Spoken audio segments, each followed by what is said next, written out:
दिनै चिरां जिल्लानि काजलगावआव rule of media on child protection issues एबा खुदियाफोरखौ रैखाथि होनायाव खौरां बिजोंनि बिफाव आयदानि सायाव मोनसे गोनांथार जथुम जानानै थाङो। चिरां जिल्ला खुदिया रैखाथि गौथुम आरो आसाम रायजो खुदिया रैखाथि गौथुमनि जथाय बानजायनायाव चिरां जिल्लानि जिल्ला बेंगिरि नब्लाङाव हाबाफारिया मोजाङै जानानै थाङो। सानसेनि हाबाफारिजों खुंजानाय हाबाफारिखौ सामलायदोंमोन लेङाइ जिल्ला बेंगिरि मुस्रि फिरदौस आलम शेख बिथाङा। हाबाफारियाव चिरां जिल्लानि लेङाइ एसपि रश्मि रेखा शर्मा आरो चिरां जिल्ला खुदिया रैखाथि बिफाननि मावख'गिरि डक्टर सुराश्री पाठक बिथाङाबो हाबाफारियाव बाहागो लानानै हाबाफारिनि सोमोन्दै गुवारै बिबुंथि लाखिनायखौ नुनो मोननाय जायो।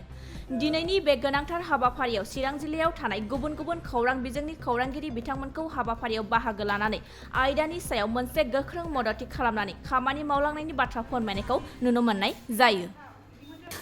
আজি জিলা আয়ুক্তৰ অফিচৰ সভাকক্ষত এখন সভা অনুষ্ঠান হ'ল আমাৰ সংবাদকৰ্মীসকলৰ লগত। এই অনুষ্ঠানটো আছিলে শিশু সুৰক্ষাৰ ক্ষেত্ৰত সংবাদ মাধ্যমৰ ভূমিকা কি।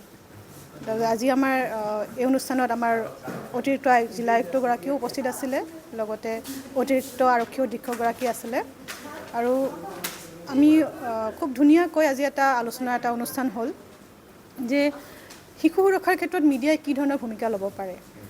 কাৰণ শিশু এজনৰ যিটো গোপনীয়তা ৰক্ষাৰ ক্ষেত্ৰত মিডিয়াৰ ভূমিকা অতিকে গুৰুত্বপূৰ্ণ।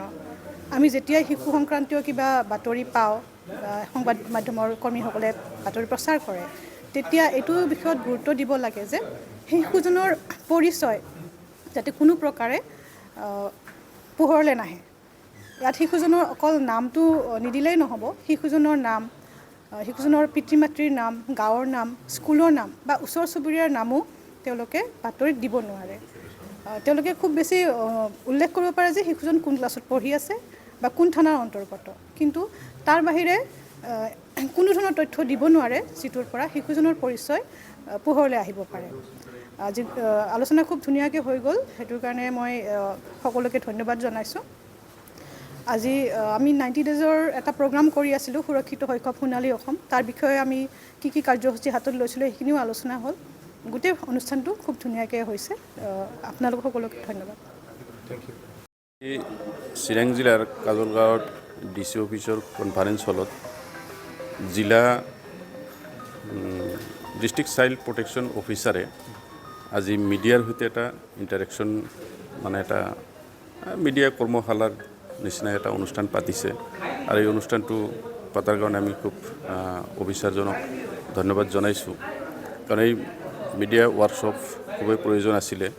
আজিকালি দেখা গৈছে আমাৰ নতুন সাংবাদিকসকল, কিছু জ্যেষ্ঠ সাংবাদিকসকলৰ লগতে চাইল্ডৰ ক্ষেত্ৰত আমি যেতিয়া বাতৰি পৰিৱেশন কৰোঁ, আমি বহুত নিয়ম নীতি ফ'ল' কৰিব লগা হয়।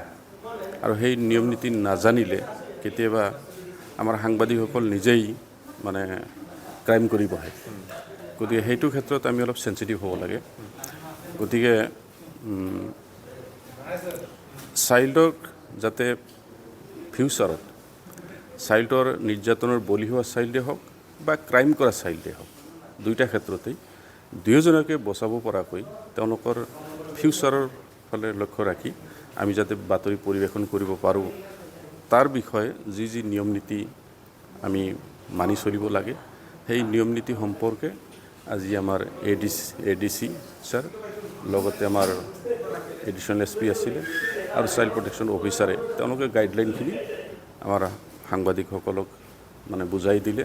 আৰু যিটো খুবেই প্ৰয়োজন আছিলে এইখিনি জানিবলগীয়া কথা, আৰু আমাৰ সাংবাদিকসকলে নিশ্চয় ৰুল ৰেগুলেশ্যন ফ'ল' কৰি আগলৈ বাতৰি পৰিৱেশন কৰিব। কিমান প্ৰয়োজনীয় বুলি ভাবে আপুনি এইটো ৰোলটো, মিডিয়া যেতিয়া এজন মিডিয়া পাৰ্চন হয়, এইটো কিমান প্ৰয়োজনীয় বুলি ভাবে? এইটোতো অত্যন্ত প্ৰয়োজন, কাৰণ সুপ্ৰিম কোৰ্টৰ গাইডলাইনো আছে এই ক্ষেত্ৰত। গতিকে আমি মিডিয়া ফ'ৰ্থ পিলাৰ, গণতন্ত্ৰৰ ফ'ৰ্থ পিলাৰ হ'ল বুলিয়ে নিজৰ ইচ্ছামতে যে সেই কাম কৰা নাযাব। কাৰণ আমাৰ শিশুসকল 14 বছৰৰ তলৰে হওক বা 18 বছৰৰ তলৰে হওক, শিশুসকল হৈছে আমাৰ ফিউচাৰ, দেশৰ ভৱিষ্যত। গতিকে তেওঁলোকক আমি সুৰক্ষা দিয়াটো আমাৰ প্ৰয়োজন। গতিকে আমি মিডিয়া হৈছোঁ বুলি যি সেই বাতৰি পৰিৱেশন কৰিব নোৱাৰোঁ যেনে তেনি। গতিকে আমি গাইডলাইন মানিবই লাগিব, নহ'লে আমি নিজেই আকৌ ক্ৰাইমৰ বলি হৈ যাম